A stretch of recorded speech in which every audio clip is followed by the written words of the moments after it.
नमस्कार दोस्तों, स्वागत है आपका अपने YouTube channel study easy code में। दोस्तों, जब हम फॉरेस्ट की बात करते हैं तो फॉरेस्ट कहीं ना कहीं एक काफी वाइटल रोल प्ले करता है इन्वायरमेंटल प्रोटेक्शन में। जैसे जैसे हम CO2 को इमिट करते जा रहे हैं, एक फॉरेस्ट है जो कि उसको एब्जॉर्ब कर रहा है और जो हमारा क्लाइमेट है उसको एक बैलेंस्ड वे में लेके चल रहा है। ठीक है, प्रेजेंट टाइम में फॉरेस्ट फायर कहीं ना कहीं जो हमारा कार्बन सिंक है उसको डिग्रेड कर रहा है। हाँ, कहीं ना कहीं उसको खत्म कर रहा है। तो एक स्टडी इसी से रिलेटेड पब्लिश की गई है, उसको हम देखते हैं। ये डाउन टू द अर्थ का आर्टिकल है। Carbon dioxide emission from forest fire increased by 60% between 2001 से 2023 से। ठीक है, मतलब जो कार्बन डाइऑक्साइड है इमिशन है उसका वो इंक्रीज कर गया है 60% 2001 से 2023 के बीच में, अगर हम कंपेयर करें तो। ठीक है, तो आइए देखते हैं न्यूज में क्या है। देखिए यहाँ पे carbon dioxide CO2 emitted from forest fire grew by 60% across all the forest globally since 2001 से। ठीक है, ये स्टडी रिलीज किया गया। अगर हम फायर से इमिशन जो हो रहा है, मतलब फॉरेस्ट फायर से जो इमिशन हो रहा है, अगर पर्टिकुलरली जो बोरियल फॉरेस्ट है उसका देखें तो कहीं ना कहीं उसमें 3 गुना बढ़ोतरी देखी गई है अगर 2001 से 2023 तक कंपेयर करें तो। ठीक है, बोरियल फॉरेस्ट कहाँ है बेसिकली, ये देखिए। ये ये जो एरिया है ना नॉर्दर्न अमेरिका का, ये हो गया यूरेशिया का, मतलब इधर ये तो एशिया हो गया, ये यूरोप हो गया। तो ये सारा जो पार्ट है कहीं ना कहीं ये बोरियल फॉरेस्ट में आता है। ठीक है, ये भी बोरियल फॉरेस्ट में आता है।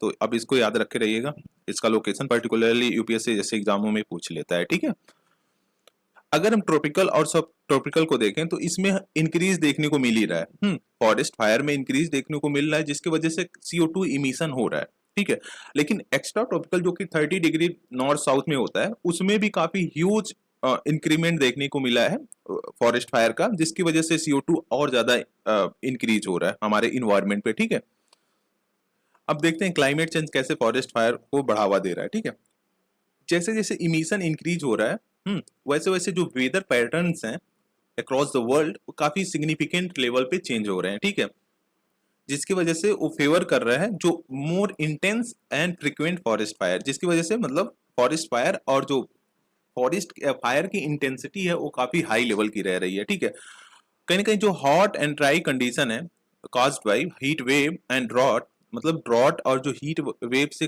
हॉट एंड ड्राई कंडीशन हो रहा है इन्वायरमेंट का, उसकी वजह से और भी बहुत सारे प्रॉब्लम्स को फेस कर रहे हैं और धीरे धीरे कहीं ना कहीं एक कॉमन हो गया है। हाँ, हीट वेव आप हमेशा सुनते ही होंगे अमेरिका में। हाँ, हालांकि बहुत सारे ऐसे जगहों पे यूरोप में हो गया, ऐसे ऐसे सिचुएशन बहुत ज्यादा क्रिएट हो रहे हैं जिसकी वजह से एक कहीं ना कहीं फॉरेस्ट फायर के लिए एक फेवरेबल कंडीशन बन जा रहा है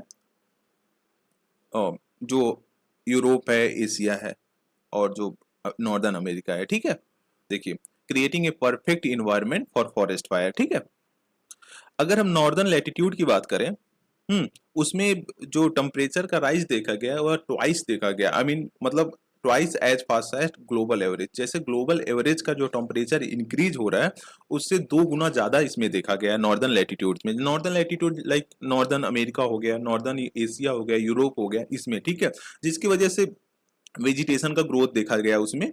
और जैसे जैसे वेजिटेशन का ग्रोथ हो रहा है उसमें वह कहीं ना कहीं एक फेवरेबल कंडीशन क्रिएट कर दे रहा है वाइल्ड फायर के लिए, क्योंकि जैसे वेजिटेशन का ग्रोथ देखा जाएगा उसमें कहीं ना कहीं एक एज ए फ्यूल वर्क करेगा ना, एज ए फ्यूल वर्क करेगा, जिसकी वजह से सारा सिचुएशन क्रिएट होगा। ठीक है, जो डॉक्टर मैथ्यू हैं जॉन्स, एक रिसर्चर हैं basically centre for climate change research में। हाँ, उन्होंने बोला कि जो क्लाइमेट चेंज है वो कहीं ना कहीं एक की ड्राइवर है जो सेवेरिटी और जो फ्रीक्वेंसी है फॉरेस्ट फायर का उसको बढ़ाने में। ठीक है, और जिसकी वजह से जो एक्सटेंट और सेवेरिटी है फॉरेस्ट फायर का कहीं ना कहीं एक ड्रामेटिक रोल प्ले कर रहा है जो कार्बन इमिशन है फॉरेस्ट फायर से। ठीक है, ग्लोबली अगर हम ग्लोबली देखें जो कहीं ना कहीं जो क्लाइमेट चेंज है उसकी वजह से सेवेरिटी और फ्रीक्वेंसी है फॉरेस्ट फायर का वो इंक्रीज हो रहा है, जिसकी वजह से फर्दर जो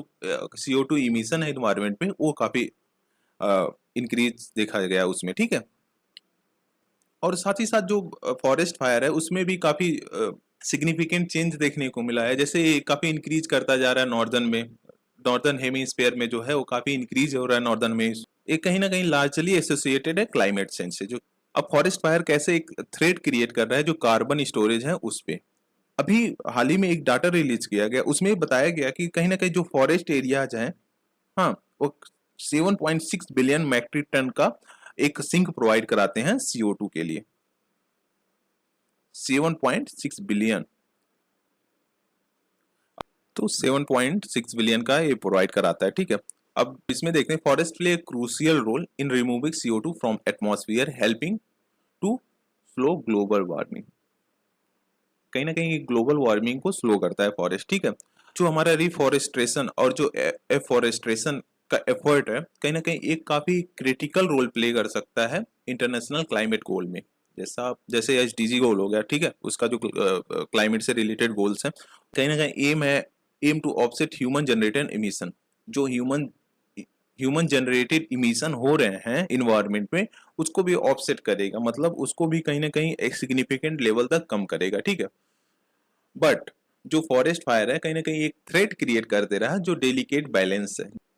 अगर सेवेरिटी के देखें तो फॉरेस्ट फायर का वो भी काफी इंक्रीज हो रहा है, ठीक है, विद कार्बन कंबंशन रेट। अब कार्बन कंबंशन रेट क्या होता है? Measuring how much carbon is release पर एरिया बर्न। जैसे एरिया बर्न हो रहा है, जैसे 1 हेक्टेयर का एक एरिया बर्न हो रहा है, इससे हमारा कितना कार्बन का इमिशन होगा उसको मेजर करता है कार्बन कंबंशन रेट, ठीक है। या कहीं ना कहीं 50% इंक्रीज हो गया है ग्लोबली, अगर हम 2001 से देखें तो, ठीक है। अब इससे क्या हो रहा है, जो कार्बन रिलीज हो रहा है फॉरेस्ट फायर की वजह से, हाँ, और जो हमारा फॉरेस्ट CO2 के ऑब्जॉर्ब कर रहा है, कहीं ना कहीं उसमें डिसबैलेंस क्रिएट हो जा रहा है, जिसकी वजह से और सारा सिचुएशन क्रिएट हो सकता है। जैसे पोस्ट फायर जो रिकवरी होता है उसमें भी प्रॉब्लम्स आ सकती है, ठीक है। इम्पैक्ट ऑफ वाइल्ड फायर को देखते हैं। एक स्टडी है जो हाईलाइट करती है contrast between forest fire emission and those from tropical savanna fires, हाँ, विच हैव डिक्रीज सिंस 2001 से डिक्रीज देखा गया है। वाइल ओवरऑल जो फायर एक्टिविटीज है वर्ल्ड वाइड, वह काफी हाई लेवल पे डिक्रीज देखा गया है। जैसे ड्रॉप बाई 25% का ड्रॉप देखा गया है due to reducing burning in savanna grassland. जो अफ्रीका में सवाना ग्रासलैंड है, उसमें उसमें काफी रिड्यूस देखा गया है बर्निंग में 25% का, हाँ। बट जो इंक्रीज है फॉरेस्ट फायर में, उसमें काफी ज्यादा इंक्रीमेंट देखा गया, जिसकी वजह से सारा सिचुएशन क्रिएट हो रहा है, ठीक है। मतलब, और अगर हम फॉरेस्ट फायर की बात करें तो कहीं ना कहीं ये far more destructive than grassland fire. मतलब ग्रासलैंड फायर से फॉरेस्ट फायर जो है वो काफी ज्यादा डिस्ट्रक्टिव है और लार्जर अमाउंट में हार्मफुल स्मोक को रिलीज करता है, जिससे कि ग्रेटर रिस्क होता है for both local and distance community expose to toxic air, ठीक है। जो लोकल होते हैं और जो डिस्टेंस कम्युनिटी होती है, मतलब बहुत सारे, मतलब जो दूर की कम्युनिटीज होती हैं, कहीं ना कहीं जो टॉक्सिक एयर है उसकी वजह से उनको प्रॉब्लम फेस करना पड़ता है, ठीक है। अब इसको मैनेज करने के लिए कुछ न्यू इंसाइट्स हैं, उसको देख लेते हैं, ठीक है। अभी जो रिसर्च हुआ है वह कहीं ना कहीं साइंटिस्टों के द्वारा एक advance machine learning technique use किया गया है, जो कि ग्रुप किया है ग्लोबल फॉरेस्ट। जो ग्लोबल फॉरेस्ट है उनको 12 पायरोमीज में, मतलब 12 पायरोमीज में बांटा है। अब पायरोमीज क्या होता है बेसिकली? ये कहीं ना कहीं एक रीजन होता है जहां पे forest fire pattern are affected by similar environmental, human and climatic factor. मतलब जो फॉरेस्ट फायर है वह कहीं ना कहीं वह अफेक्टेड है similar environmental, human and climatic factor.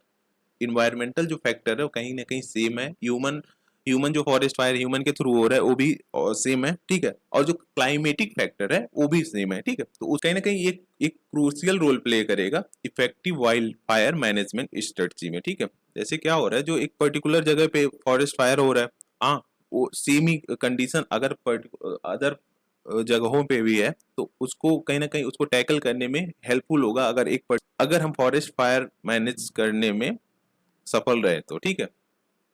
इतना होने के बाद कहीं ना कहीं जो एक इम्पॉर्टेंट फैक्टर आता है वह होता है फाइनेंसिंग का, ठीक है। Financing is very important. अगर सारे ग्रुप जो वर्ल्ड के लीडर्स हैं एक साथ आए, ठीक है, फॉरेस्ट फायर है उसको यूज करने के लिए फाइनेंस, प्रॉपर फाइनेंसिंग करें, तो कहीं ना कहीं उसको मिटिगेट जा सकता है, ठीक है।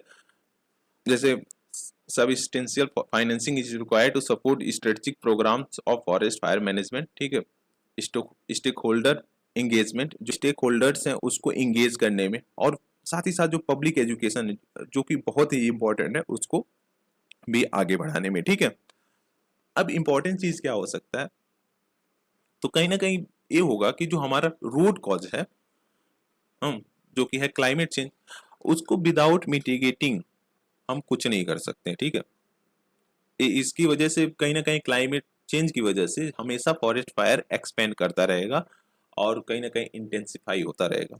तो एक काफी इंपॉर्टेंट चीज आती है कि आपको क्लाइमेट चेंज अगर आप रिड्यूस करते हैं सिग्निफिकेंट लेवल पे, तो कहीं ना कहीं हम फॉरेस्ट फायर को ऑटोमेटिकली कंट्रोल कर लेंगे, ठीक है।